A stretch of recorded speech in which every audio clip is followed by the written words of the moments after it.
Espero que se conecte alguien.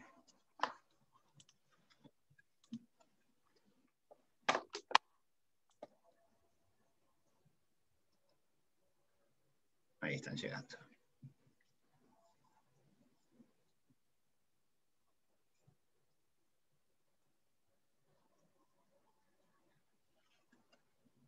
Buenas tardes a todas y todos. Estamos esperando que se vayan conectando. Antes de empezar el diálogo con Julia Martínez Ariño. Vamos a darnos un minutito más, dado que recién abrimos la pantalla.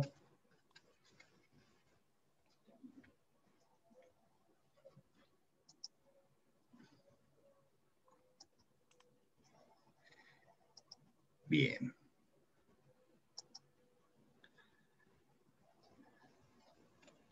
No sé cómo son los holandeses con el tiempo. Los latinoamericanos somos un poco más extendidos. Bueno, no son tan estrictos como los alemanes, pero se les parecen. Bueno, nosotros no nos parecemos mucho, pero... No. Ni falta. Pero bueno, si les parece, comenzamos a introducir la charla. Bienvenidas a todos y todos al ciclo de conferencias internacionales sobre fenómenos religiosos de las ciencias sociales.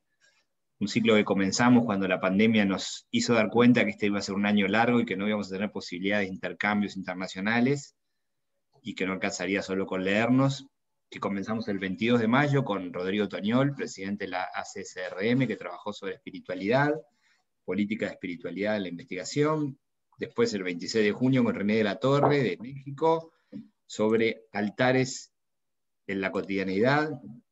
En agosto nos acompañó Verónica Jiménez Belibot de Buenos Aires, que implicaba esto de vivir la religiosidad en tiempos de pandemia. El 27 de agosto también, Luis Bamón desde Chile, el cital de la religión en medio de esta crisis en Chile contemporáneo. El 27 de septiembre, José Casanova, en la Universidad de Georgetown, sobre globalización y religión, poniendo énfasis en las misiones globales jesuitas. Y hoy nos acompaña Julia Martínez Ariño y Valentina Pereira, aquí del Instituto de Sociedad y Religión de la Universidad Católica del Uruguay. Va a introducir a Julia y después escucharemos sus palabras y dialogaremos con ella lo que sea pertinente. Valentina. Bueno, buenas tardes para todas y para todos. Muchas gracias por acompañarnos de nuevo. Es un gusto tenerte con nosotros, Julia. Y bueno, voy a proceder a presentarte. Y luego para los demás, como ya saben, la idea es poder dejar las preguntas y las respuestas a la sección preguntas y respuestas. Y al finalizar la charla, vamos a irlas leyendo para que Julia las pueda ir respondiendo.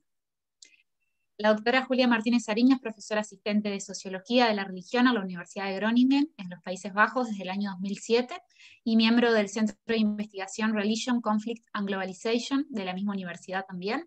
Obtuvo su doctorado en Sociología de la Universidad Autónoma de Barcelona, en España, en el 2012, y fue investigadora postdoctoral del Instituto Max Planck por el estudio de la diversidad religiosa y étnica, en Alemania y en la Universidad de Montreal, en Canadá. También colabora como investigadora asociada del Centro de Investigación ISOR, de Investigaciones de Sociología de la Religión, de la Universidad Autónoma de Barcelona, y sus principales intereses de investigación son la gobernanza de la diversidad religiosa en instituciones políticas y en ciudades, las comunidades judías contemporáneas y su relación con la producción de patrimonio urbano y la apostasía en países de mayoría católica. Así que, Julia, una vez más, bienvenida y te escuchamos muy atentamente. Muchísimas gracias, Valentina, por la presentación y Néstor también por la invitación a participar en este ciclo de conferencias transatlántico en este momento. Es un honor participar hoy y poder estar aquí con vosotros, participar después de que mi predecesor, digamos, José Casanova, somos paisanos, nacimos a una hora en lugares que se encuentran a una hora de distancia, ahora estamos en lugares muy separados.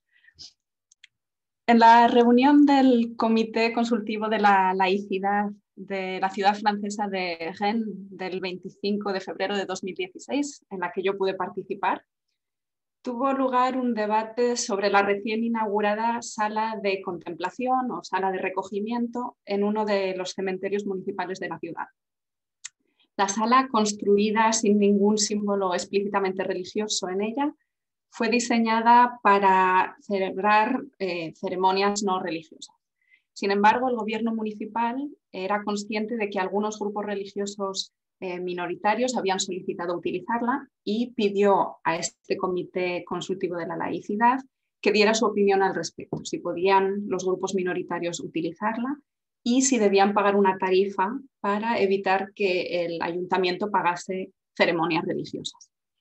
Algunos miembros de este Comité Consultivo de la Laicidad argumentaron que se debería permitir a cualquier persona utilizar la sala independientemente del tipo de celebración, porque una vez que se cierra la puerta, la ceremonia es un evento privado y por tanto no afecta a la decisión de alquilarla.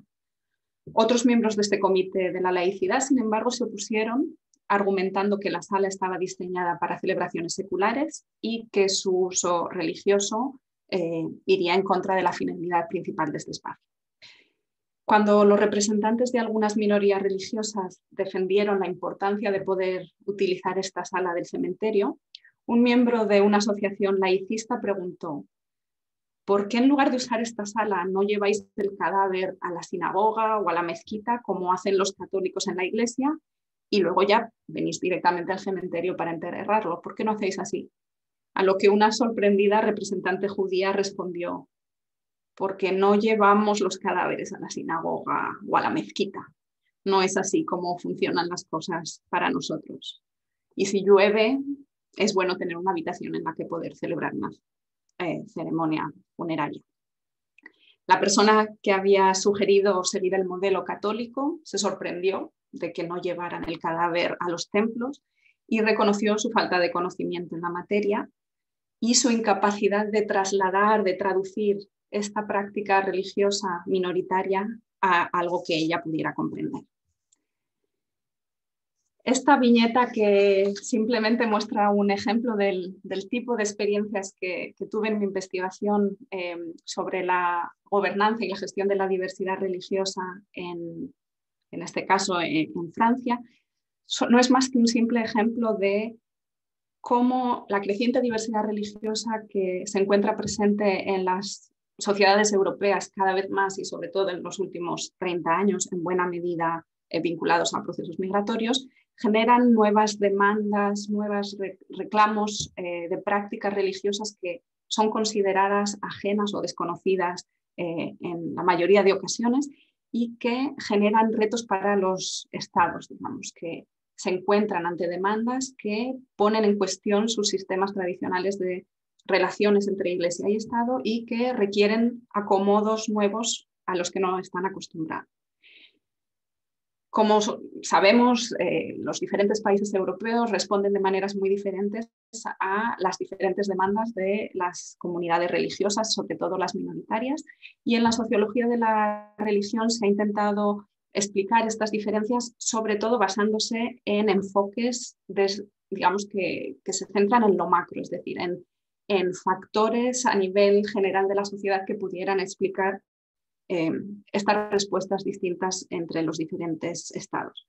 Mencionaré 3 de estas explicaciones macro para luego continuar con mi enfoque, que es un poco diferente, que como el título de la presentación pone de manifiesto, se centra en lo meso y lo micro y no tanto en lo macro. Las 3 explicaciones macro son, hay más, pero digamos las 3 en las que me centro son los regímenes migratorios que generan una serie de estructuras de oportunidad política que permiten, sobre todo a los grupos de inmigrantes, a las minorías religiosas migrantes, participar de forma más o menos activa en la vida política del país y plantear sus reclamos de manera desigual o diferente entre países en cuanto a sus prácticas religiosas. Así pues, países donde los regímenes migratorios favorecen la participación política de las minorías migrantes, es más fácil que planteen sus reclamos religiosos al Estado y, por tanto, que sean acomodadas de una manera más sencilla. Una segunda explicación macrosociológica sería aquella que se centra en aspectos más simbólicos y que prestan atención o que explican las diferentes respuestas entre los estados en base a las concepciones culturales de la secularidad y del lugar de la religión la idea de la nación y de la ciudadanía. Así pues, en estados donde la nación se define en términos seculares, es más difícil que personas que reclaman una práctica activa de su religión en el espacio público sean reconocidas como miembros de la comunidad nacional. Y en cambio, aquellos estados donde la concepción de la ciudadanía y de la nación incluye el componente religioso, serán más proclives a acomodar estas prácticas religiosas. Y finalmente, la tercera explicación, que yo creo que es la mayoritaria o la que ha predominado en la sociología de la religión durante bastante tiempo, es aquella que se centra en el factor explicativo o como factor explicativo en los arreglos de las relaciones entre Iglesia y Estado, de las iglesias tradicionales y el Estado, a la hora de explicar cómo las prácticas minoritarias se acomodan o no. Y aquí el principal argumento es que aquellos países en los que existen relaciones de colaboración o cooperación más fuertes entre las iglesias tradicionales cristianas y el Estado son también aquellos que tienen una mayor capacidad de dar respuesta a las demandas de las minorías religiosas. Y en cambio, países donde existe una separación más estricta entre las iglesias tradicionales y el Estado serán menos proclives a acomodar estas prácticas religiosas. Ahora bien, estas explicaciones tienen limitaciones y en particular la última, que se refiere a las relaciones iglesia-estado, tiene al menos tres limitaciones. Por un lado, proyectan una imagen o una explicación que homogeneiza lo que ocurre dentro de un país, ¿no? Digamos, en Francia, si queremos explicar cómo se gestiona la diversidad religiosa, es la laicidad. Y con el concepto de laicidad se explica todo, como si todo lo que ocurriese dentro de Francia fuese siempre igual, que se respondiera de la misma manera a todas las demandas. Por otro lado, estos modelos o la explicación de los modelos nacionales de Iglesia y Estado no tienen en cuenta o son demasiado estáticos y no son capaces de explicar las transformaciones históricas o los cambios que se producen en el modo de gestionar la diversidad religiosa. Y por otro lado, otros autores, como por ejemplo John Bowen, han argumentado que son modelos normativos más que analíticos. Entonces, lo que proponen son deseos o representaciones normativas de cómo debería gestionarse la diversidad religiosa desde diferentes perspectivas políticas, más que una explicación a cómo se está dando la situación real. Ante estas limitaciones, desde la sociología de la religión se han planteado enfoques alternativos o más bien complementarios que se centran en las dimensiones meso y micro. A nivel meso, por ejemplo, el enfoque que se centra en las instituciones públicas o en las administraciones municipales es uno de los ejemplos, y a nivel micro el ejemplo es el análisis de las interacciones cotidianas entre diferentes actores que se encuentran a cargo de gestionar la diversidad religiosa. En este último enfoque o planteamiento que se centra en las interacciones micro y en los arreglos institucionales meso, es en los que me centro y en los que quiero ahora dedicarme en la parte central de esta presentación. Lo que quiero presentar hoy es una combinación de ideas de dos volúmenes editados, dos colecciones que por casualidad salieron publicadas este año, en los que yo soy editora. El primero es este libro que se titula Religion and Prison, an Overview of Contemporary Europe. Religión y prisión, una visión general de la Europa contemporánea, coeditado con mi compañera Anne-Laure Zwilling de la Universidad de Estrasburgo. En este libro, que es el resultado de un congreso de la red Eurel, lo que hacemos es presentar para diferentes países de Europa, y ahora lo mencionaré, un análisis de la forma en la que la diversidad religiosa es gestionada en el entorno de las prisiones. Es decir, en vez de tomar el contexto legal y macropolítico de cada país, ponemos el énfasis en una institución pública, como es la de las prisiones, para ver cómo se gestiona en la práctica la diversidad religiosa. El libro cuenta con capítulos de los siguientes países: Austria, Bélgica, Bulgaria, Croacia, República Checa, Dinamarca, Estonia, Finlandia, Francia, Alemania, Italia, Letonia, Montenegro, Países Bajos, Noruega, Polonia, Rumanía, España, Suecia, Suiza, Turquía, Reino Unido y Rusia. Y entonces, a través de un análisis tanto del marco legal, pero sobre todo de las prácticas diarias de la gestión de la diversidad religiosa, podemos ver cuál es la complejidad de la materia, cómo se negocia en el día a día la diversidad religiosa, pero también cómo cambian los marcos institucionales de gestión de la religión. Esto por un lado. Y el otro libro, del que también tomaré algunos ejemplos, es este otro, aquí haciendo un poco de publicidad, ya que como con la pandemia no se ha podido presentar en congresos. Se titula Governing Religious Diversity in Cities, Critical Perspectives, gobernando la diversidad religiosa en las ciudades, perspectivas críticas, que es el resultado de una sesión en un congreso de la Sociedad Internacional de Sociología de la Religión, en la que diversos autores presentan sus estudios de caso sobre las formas en las que se gestiona la diversidad religiosa a nivel municipal. En este caso mi interés viene de mi etapa como investigadora postdoctoral en el Instituto Max Planck en Alemania, donde llevamos a cabo un estudio que comparaba las políticas de diversidad a nivel local en Alemania y en Francia. Si bien un libro se centra en las prisiones y el otro en las ciudades, hay una serie de cuestiones que subyacen a ambos volúmenes. Las preguntas que se plantean las podríamos agrupar en tres grandes grupos. Por un lado, ¿qué cuenta como religión? ¿Quién lo decide y en base a qué criterios? El segundo grupo de preguntas es cómo se regulan las diferentes expresiones religiosas y qué implicaciones tienen estas regulaciones para la vida real de las personas, es decir, qué prácticas son consideradas aceptables y cuáles no, y cómo ello afecta a la vida de las personas. Y finalmente, qué reflejan estas formas de gobernanza sobre los marcos legales e institucionales a nivel macro, es decir, cómo se relacionan las prácticas más a nivel cotidiano con los marcos estructurales más estables. Estas tres preguntas, ¿qué cuenta como religión y quién lo establece? ¿Cómo se regulan estas prácticas públicas de la religiosidad y cómo se refleja esto o cómo reflejan estas formas los marcos legales? Digamos, los aplico yo también al estudio del trabajo de campo que llevé a cabo y que yo presento en el capítulo de las prisiones en España y en el capítulo sobre ciudades francesas en el libro de ciudades.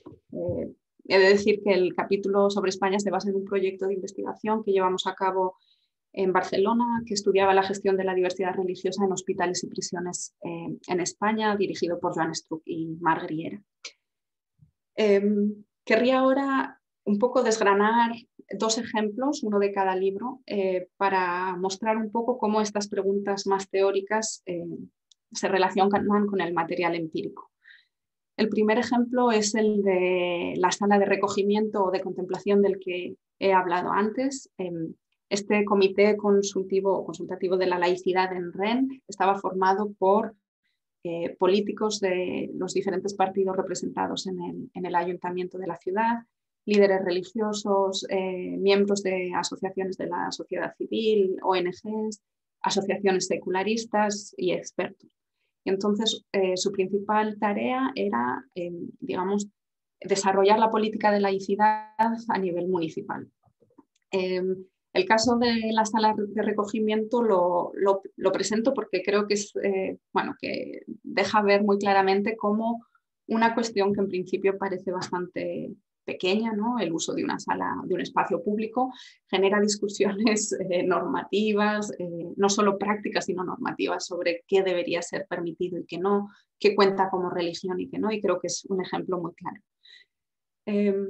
Por un lado, el hecho de que la sala sea planteada como un espacio secular desde el ayuntamiento ya pone de manifiesto que en principio las prácticas religiosas no forman parte de este espacio o no corresponden a este espacio. En cambio, en las discusiones hay muchos más matices y se ve que no es una posición tan estricta, sino que hay lugar a la negociación. ¿Qué cuenta como religión aceptable en este caso? Aquella, digamos, que se da en el ámbito privado de los templos. Si tiene que ocupar el espacio público de una sala secular, ya es sospechosa de algo. Por otro lado, el modelo católico es el que se considera como el normal, ¿no? el que debería establecer las pautas para acomodar también las prácticas minoritarias. ¿Quién decide todo esto? Pues en este caso es este comité que no es elegido democráticamente, sino que el ayuntamiento pone en marcha para apoyarle en su práctica de la política de diversidad religiosa y de laicidad, y al final el gobierno municipal aprueba, ¿no?, esta medida. ¿Cuál fue la regulación final? Fue una regulación bastante laxa. Se aceptó que grupos minoritarios o grupos religiosos, no solo ceremonias seculares, tuvieran lugar en esta sala y que además se pudieran hacer sin previo pago de una tarifa. Aquí las dos decisiones son distintas. Por un lado, si lo podían usar los grupos religiosos o no, y luego, en caso de que lo usaran, si tenían que pagar la tarifa municipal o no. En cuanto al uso de la sala por grupos religiosos, al final se llegó a la conclusión de que sí, de que era necesario, de que no se podían celebrar en las mezquitas ni en las sinagogas y que esa sala estaba allí y que por qué no usarla. Y además porque, digamos, si se decía que religión no y secular sí, ¿qué pasaba con las celebraciones en las que se iba a poner unas velas, incienso y un poco de música? ¿Qué son esos? Son espirituales, y entonces ¿qué? ¿Eso es religioso o no es religioso, ¿no? Y entonces es muy gracioso ver a los políticos discutiendo en qué momento contamos con una ceremonia religiosa o no, si se puede poner unas almohadas y cojines o si eso ya es demasiado religioso. Bueno, total, la mejor decisión es que todo el mundo pueda, cerramos las puertas y aquí nadie pregunta, y entonces ahí nos evitamos el conflicto. El segundo punto es el pago de la tasa, ¿no? Y aquí sí que entraba de manera muy fuerte la cuestión de la igualdad. Si los ciudadanos religiosos tenían que pagar una tarifa y los no religiosos no la tenían que pagar, se generaba una desigualdad o una discriminación en base a la religión, que no está permitido por el lema, digamos, de la República, que es liberté, égalité, fraternité. La égalité ya malamente, que dicen en algunas zonas. Y entonces se decidió que no pago de tarifa, al final todo el mundo iba a poder usar la sala de manera gratuita. Es decir, por un lado se establece esta idea muy estricta de este espacio secular, no solo se usa para celebraciones no religiosas, pero por otro lado la realidad, digamos, que se impone, la vida sucede y se encuentran espacios de negociación para encontrar acomodos que en parte son pragmáticos, pero que también son normativos de una cierta idea de, digamos, de diversidad que no siempre es presente a nivel nacional. El segundo ejemplo que quiero analizar así de manera breve es el de las prisiones. Y aquí es un ejemplo del trabajo de campo que llevé a cabo en una de las prisiones en Sevilla, en Andalucía. Cuando yo fui, nos dieron el permiso para ir allí y nos pidieron que accediésemos siempre con alguien o de la prisión o alguno de los líderes religiosos. Solas no podíamos entrar. Entonces yo concerté citas con el cura católico, con el capellán de la prisión y con representantes de otros grupos religiosos. En este caso eran evangélicos. Cuando llegué con el cura católico, obviamente todo el mundo le conocía, padre, para arriba y para abajo, y le dijeron, bueno, pues ahora enseguida avisamos por la megafonía que quien quiera venir a la misa, que vaya a tal sala, que ahí estarás. Y entonces la megafonía de la prisión anunció misa en la sala tal del módulo tal. Vale, pues fuimos allí y allí se juntó la gente para la misa. En el caso de los evangélicos, cuando entramos a la prisión, había una de las personas de seguridad que tenía una lista de aquellas personas que se habían tenido que registrar previamente para participar en el culto, y fuimos módulo por módulo a buscar solo aquellos miembros. esta forma de actuar no está escrita, no es la que dicen las reglas, no es ni la que establece la ley de libertad religiosa ni las medidas penitenciarias en cuanto a la práctica de la libertad religiosa. Son prácticas que generalmente derivan de las inercias institucionales, históricas, bueno, que han tenido lugar, que han predominado en España en este caso, que se basan en buena medida en cuestiones de familiaridad, de legitimidad que tienen ciertos grupos religiosos y no otros, que son vistos como más sospechosos. Y aquí se pone de manifiesto la importancia de las interacciones cotidianas, es decir, cómo las relaciones personales juegan un papel principal o clave a la hora de establecer prácticas, ¿no? Por un lado, el llamar por el altavoz a quien quiera que vaya a la misa católica, o por otro lado, tener una lista en la que quien quiera participar se tenga que inscribir y sea recogido en su módulo de manera estricta. Aquí hay que tener en cuenta que, sobre todo en el contexto de las prisiones, las negociaciones diarias en buena medida se basan en el intento de evitar el conflicto. Y entonces juegan toda una serie de factores que es imposible conocerlos si no analizamos la religión en las instituciones públicas y nos centramos únicamente en el análisis de los marcos legales e institucionales macro.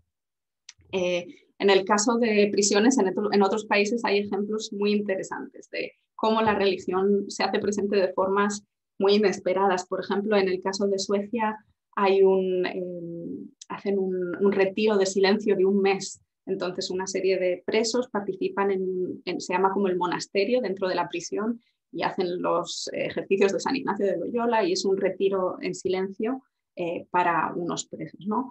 En otras ciudades, en otras prisiones, en otros países, se organizan otro tipo de celebraciones que no necesariamente es una medida política a nivel nacional, sino que son los trabajadores y trabajadoras, junto con los grupos religiosos, con los presos, que, digamos, llegan a acuerdos de este tipo. Y entonces, para ir finalizando ya la presentación, porque creo que es más interesante que pueda haber interacción y preguntas, yo creo que, sobre todo con el análisis de los ejemplos, de los casos de estudio en estos dos libros, que se basan en países y en ciudades muy distintos, podemos ver que, por un lado, los patrones de relaciones Iglesia y Estado juegan un papel importante. Aquí no estamos negando que no sea importante, porque establecen los límites de lo que se puede hacer y lo que no se puede hacer, y que estos patrones de relaciones que han sido forjados históricamente influyen de manera muy importante en qué se puede hacer y qué no. Y, digamos, estos patrones se reproducen mediante inercias que son evidentes en el día a día de la institución. Tenemos un ejemplo en una prisión, está en Málaga. Me acuerdo que fui allí y yo pregunté al director de la prisión si había símbolos religiosos y dijo que no, que desde que España había sido, digamos, con la transición democrática y la secularización del Estado, se habían quitado todos los símbolos religiosos. Y yo, vale, pues muy bien. Lo pregunté a otra persona y también me dijo no hay símbolos religiosos, y entonces luego pues ya me llevaron por la prisión y fuimos a la que había sido la capilla y ya no lo era, y yo vi una virgen muy grande y entonces le pregunté, pero esta virgen, no, que como habían dicho que no había símbolos, esta virgen, y me dijo, no, pero eso no es religión, eso es tradición. Yo, vale. Y así sucesivas vírgenes y, digamos, una gran cantidad de imágenes religiosas que estaban presentes y que nadie veía. Eso era lo interesante, que todo el mundo me decía, no tenemos símbolos religiosos, y luego sí que lo sabía. Y era muy interesante porque había esta talla de la Virgen, pues de 1 metro, una Virgen grande, pero en cambio la cruz la guardaban en el armario y cada vez que había misa la sacaban. Yo pensaba, decían, ¿ves? Esto es desde la democratización, ya no podemos tener la cruz, en cambio la Virgen sí, porque es tradición. Entonces, bueno, aquí se ve un poco cómo se reproducen ciertas prácticas por inercias institucionales y sociales que predominan en el contexto local. Otro elemento que se hace patente en la mayoría de países europeos, y de ello no he hablado, pero en muchos de los capítulos, tanto el de las prisiones como de las ciudades, se hacen patente, es una securitización de la religión y en concreto del Islam, es decir, plantear la religión, sobre todo musulmana, como un riesgo a la seguridad nacional, y entonces las medidas que se proponen en buena medida vienen, sí, en cierto grado vienen informadas por esta idea de el Islam o la religión, no solo el Islam, también a veces las iglesias evangélicas, como un peligro a la seguridad del Estado. Otro elemento a tener en cuenta que es importante, y ya voy acabando, es la importancia de las decisiones que dependen de la buena voluntad de las personas. Eso en las prisiones es muy claro, dependiendo del director de la prisión, cómo se posicione o cuál sea su postura en relación a la religión, pues se gestionará de un modo u otro. Y en general yo creo que de la lectura de ambos libros se puede ver que se puede extraer la idea de que existen múltiples ambigüedades e inconsistencias en la forma en la que se gestiona la diversidad religiosa, que no hay patrones claros y unívocos en las políticas de gestión y gobernanza de la diversidad religiosa, sino que hay contradicciones, paradojas que se hacen presentes constantemente. Por ello, digamos, yo soy una firme defensora de los enfoques meso y micro que complementen a los macro para poder, digamos, analizar lo formal y lo informal, lo cotidiano, en las negociaciones, interacciones entre diferentes actores, y poder de este modo captar los detalles, los gestos que no se encuentran registrados digamos, en legislación y en políticas públicas. Y creo que con esto, y viendo que llevo 28 minutos hablando, lo voy a dejar aquí para poder conversar con los participantes y las participantes. Muchas gracias, Julia. Buena introducción y buenos ejemplos para provocarnos la reflexión, también pensarla en códigos latinoamericanos y, bueno, uruguayos es más difícil porque es un poco muy francés el uruguayo. Pero bueno, abrimos la posibilidad de diálogos y preguntas a través de preguntas y respuestas que ustedes tienen ya allí la posibilidad de hacer. Voy a abrir un momento una puerta.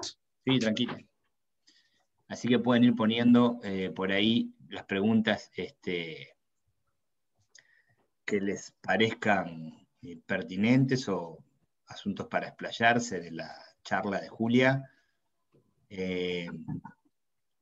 Yo voy a leer la primera que está, que es más un comentario que una pregunta, que es de alguien de Uruguay. Me asombra eso de ceremonia secular, ejemplo de la sala en el cementerio. No tengo un correlato de eso en la realidad uruguaya. Y los ejercicios ignacianos de un mes en una cárcel en la Europa secular, impensable en Uruguay. Sí, no sé, no es una pregunta, pero sí, eso es lo que es interesante, como lo de una ceremonia secular, en el caso de Francia, simplemente es que no sea religiosa, para que no se ponga en cuestión la neutralidad del Estado, la financiación de grupos religiosos, etc.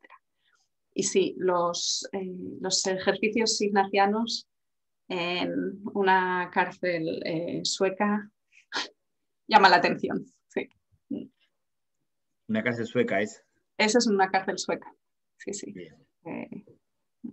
Pese a la separación muy reciente del 2014 o 15 de la Iglesia sueca y el Estado, pero sí, la religión se hace muy presente, sobre todo en el entorno de las prisiones. Bien, vale. Bueno, tenemos dos preguntas de Susana Mangana, que es profesora también de nuestro instituto, la Universidad Católica. Si querés te las leo las dos y las respondes. La primera pregunta que ella te hace es ¿cómo podrías resumir la gestión de la diversidad religiosa en Turquía con el actual presidente autoritario? La segunda, ella dice, en España, Bélgica y Francia sin duda hay un gran temor a la radicalización de musulmanes en la cárcel. ¿Algún comentario sobre cómo se gestiona la convivencia de privados de libertad musulmanes con otros? Susana es nuestra experta en Islam.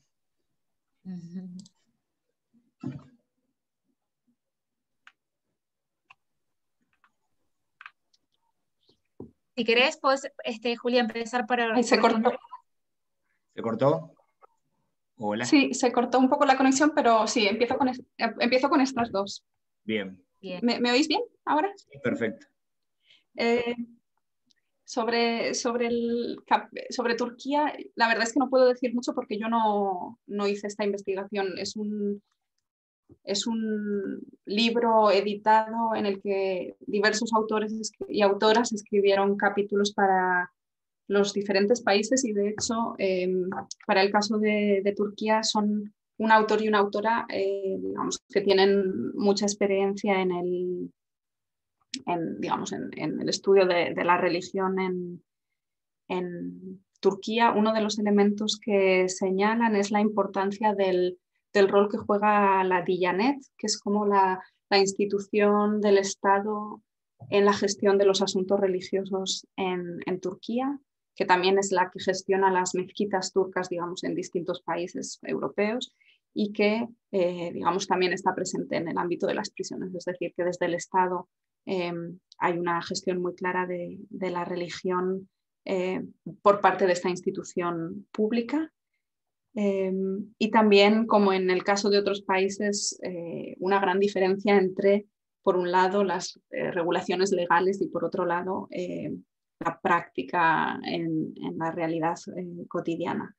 No puedo entrar mucho más en detalle porque no soy experta del caso turco y prefiero que si alguien está interesado que lea el capítulo sí, de manera directa. Y sobre el otro tema, el tema de la religión y los conflictos con otros presos privados de libertad. La verdad es que una de las cosas que sí que nos sorprendió es que en general las personas que trabajaban en las prisiones no reportaban una gran conflictividad entre internos o presos de diferentes confesiones. Parece que ese no es el elemento de conflicto. Otros elementos de conflicto sí que surgen en la prisión a diario, ¿no? En relación a el tipo de relación cerrado con recursos limitados, etc. Como tal, la cuestión de la relación interreligiosa no era lo que más se señalaba como un problema, pero sí, digamos, la sospecha en torno a quiénes eran las personas que entraban, digamos, como capellanes, el equivalente al capellán católico, como representantes musulmanes. Y de hecho, en muchos países, los estados son los que cada vez más están estableciendo programas de formación para imames, para que entren en prisión y saber quién está entrando.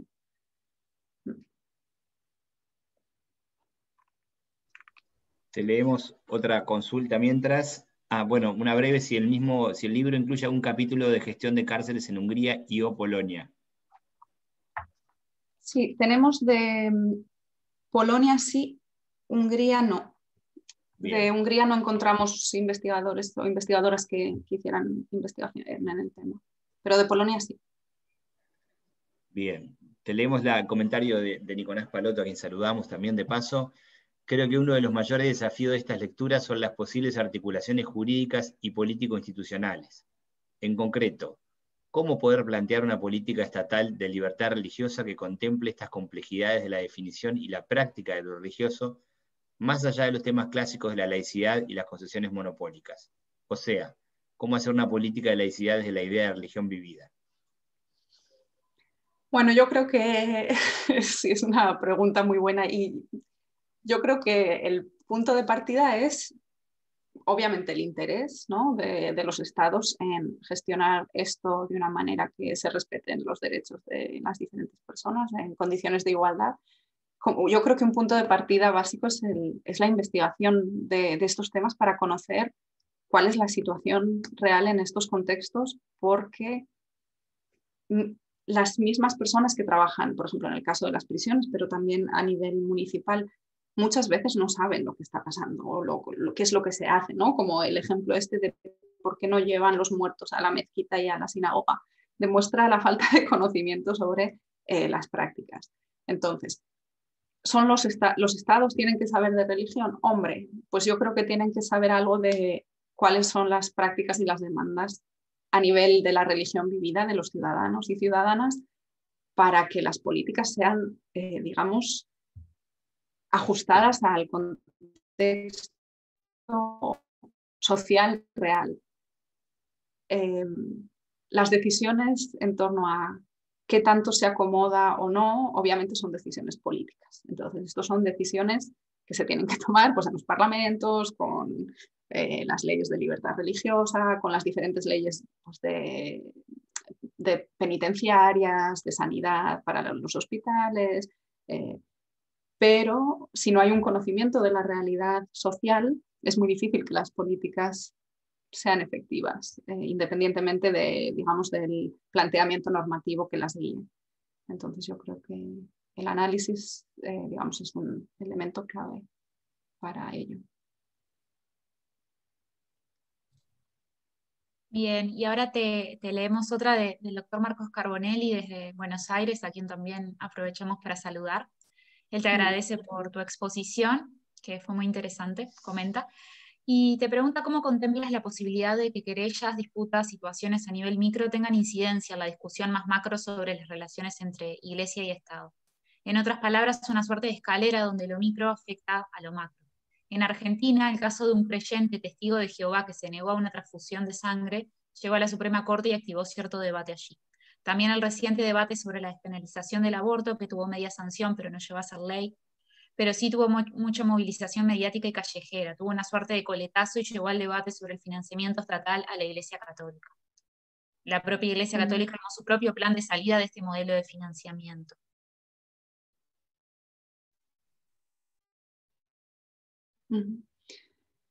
Sí, es verdad que muchas de las disputas, digamos, que tienen lugar a nivel local se quedan en el nivel local porque en muchos casos se encuentran soluciones acordadas, ¿no? Que no generan mayor debate.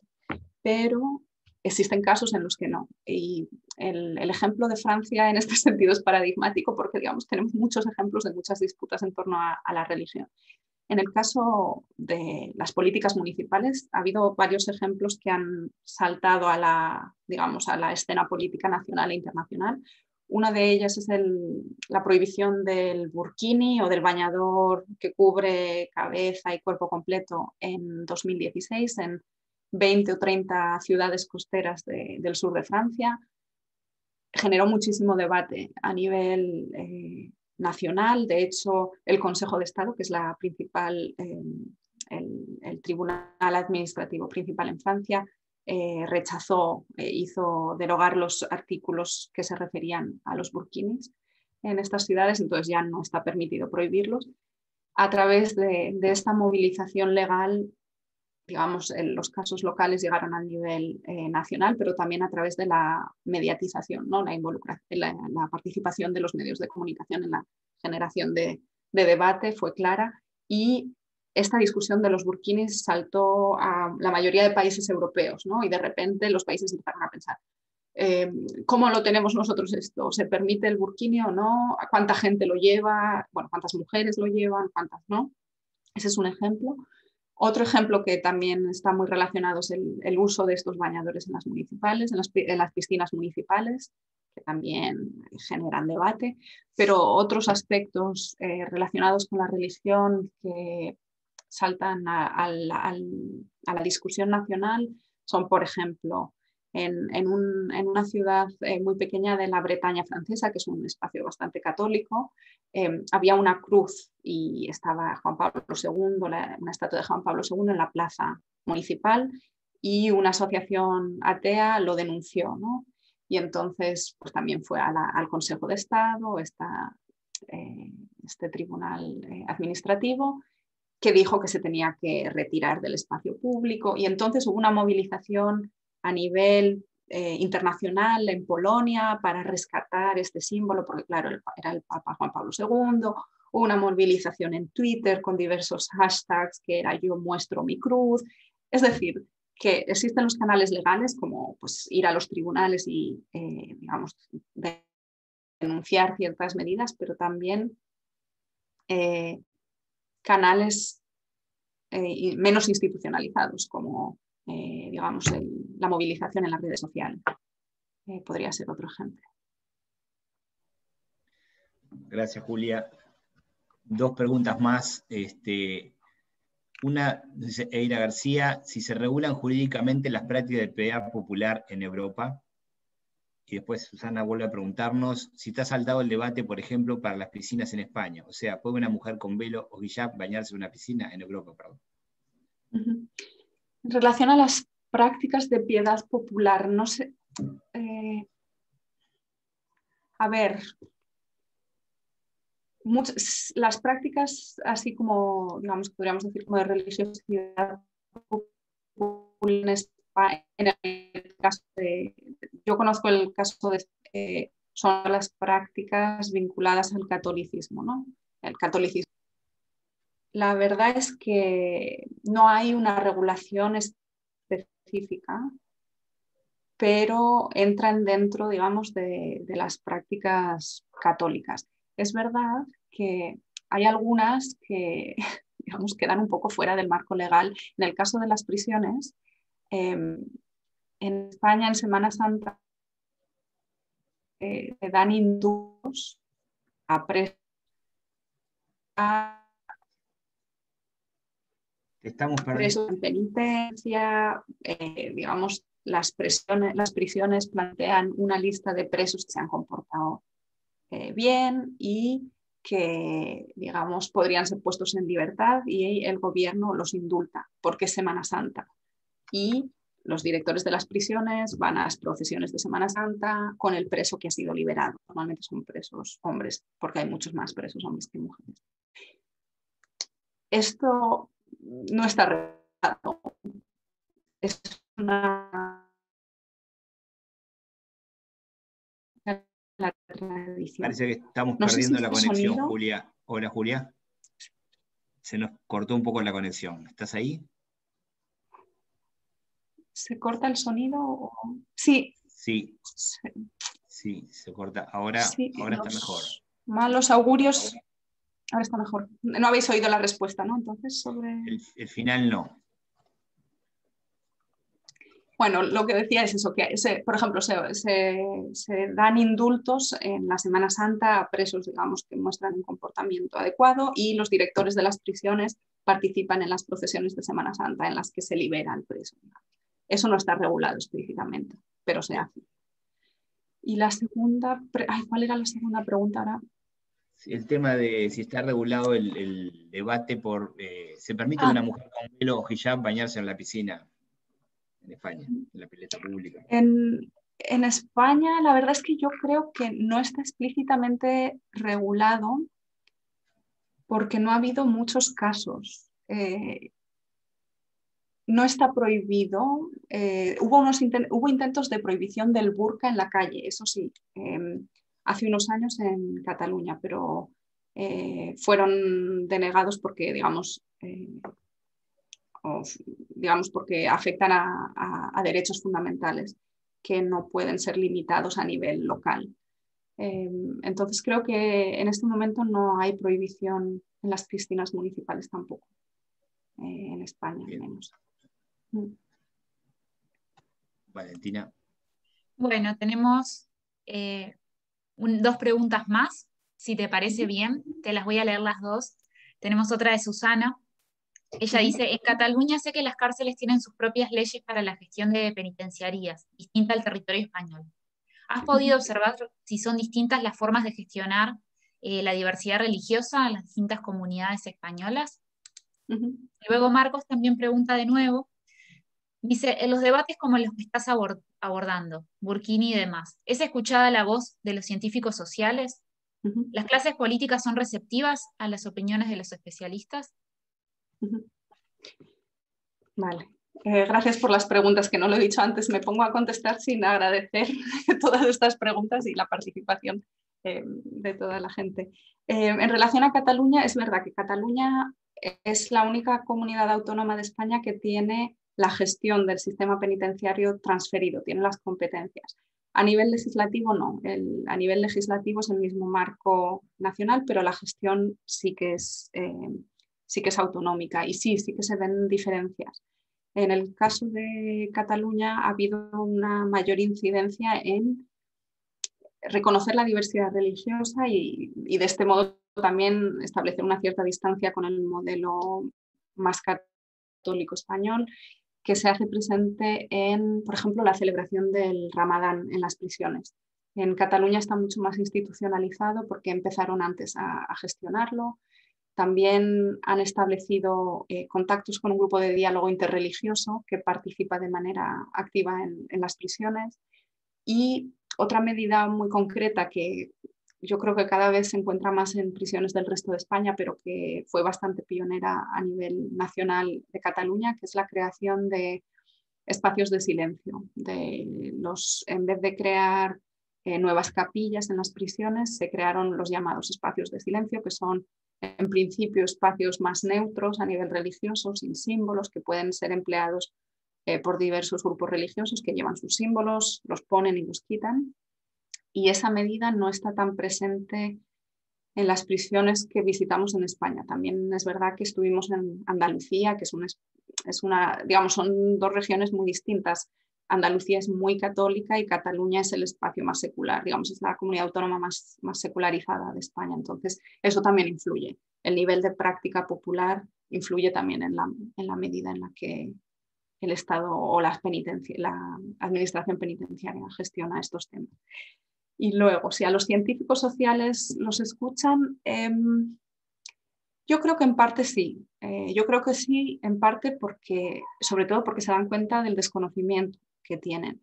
Y, por ejemplo, en el caso de la ciudad de Rennes, en la Bretaña francesa, sí que habían llamado a la participación de Philippe Portier, que es un sociólogo de la religión que todos y todas conocemos aquí, para, digamos, un poco plantear las diferentes formas de aplicar la laicidad.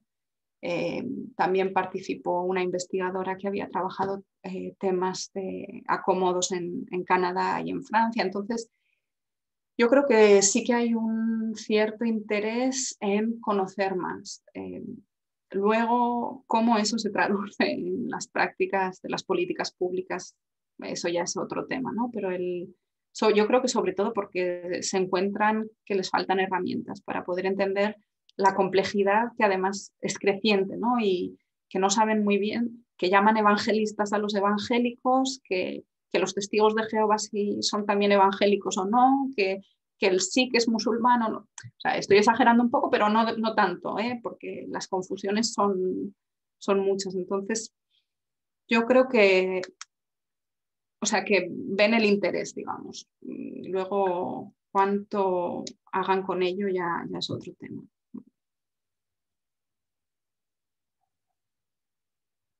Muy bien, Julia, muchas gracias.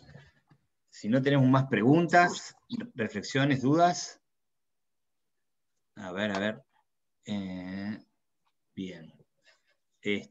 Sí, acá en Uruguay el tema de la cárcel es un tema interesante. Hace unos años se hizo un centro interreligioso en la cárcel central de Montevideo, en la cárcel la más grande de Montevideo, que se hizo entre varios grupos y con la autoridad política en el momento.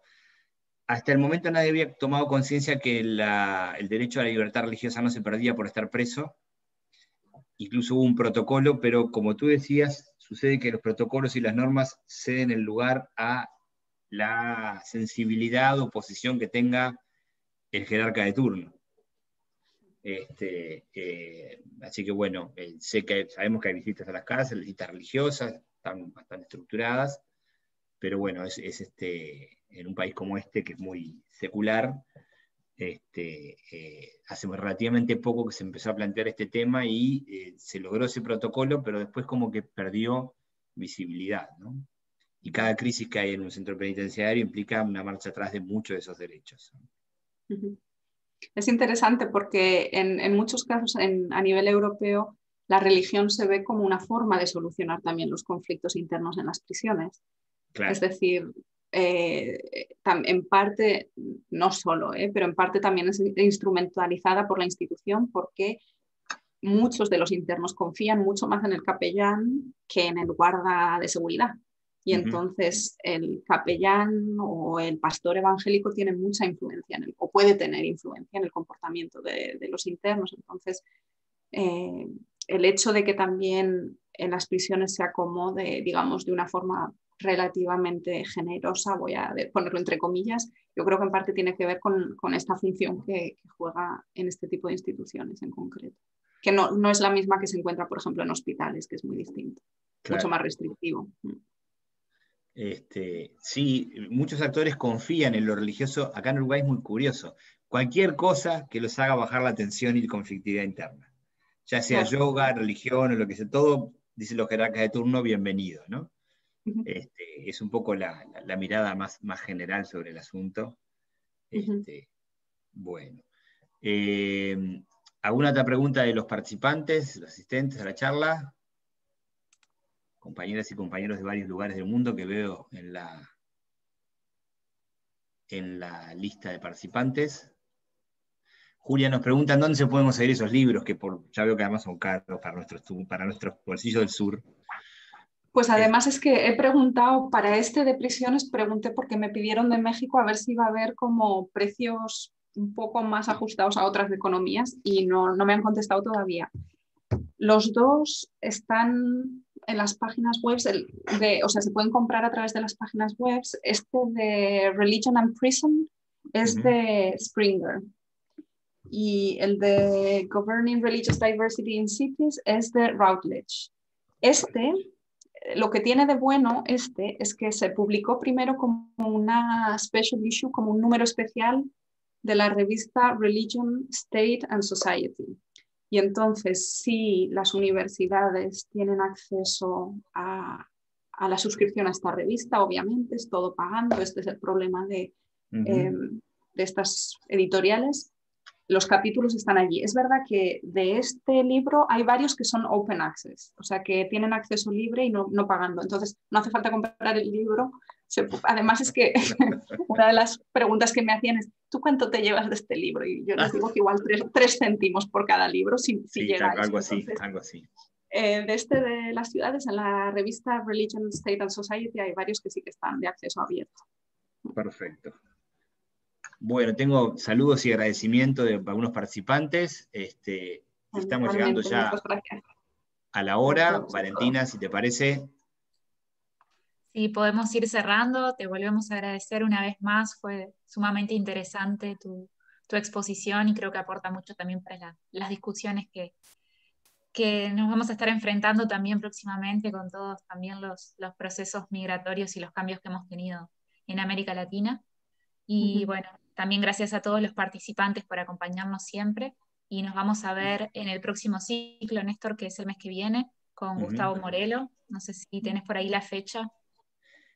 Si no me equivoco, es el día 19 de noviembre a las 5 de la tarde también. Una exposición muy interesante sobre los tatuajes y la religión. El título es Te llevo bajo la piel. También un enfoque sociológico y bueno, los vamos a esperar de nuevo en esa fecha y volvemos a agradecer a Julia la disposición en esta noche holandesa, en esta tarde latinoamericana. Muchísimas gracias a todos y todas. Muy bien, gracias a todos por acompañar, que pasen bien. Muchas gracias. Chao, Buenas chao. tardes. Chao, hasta luego.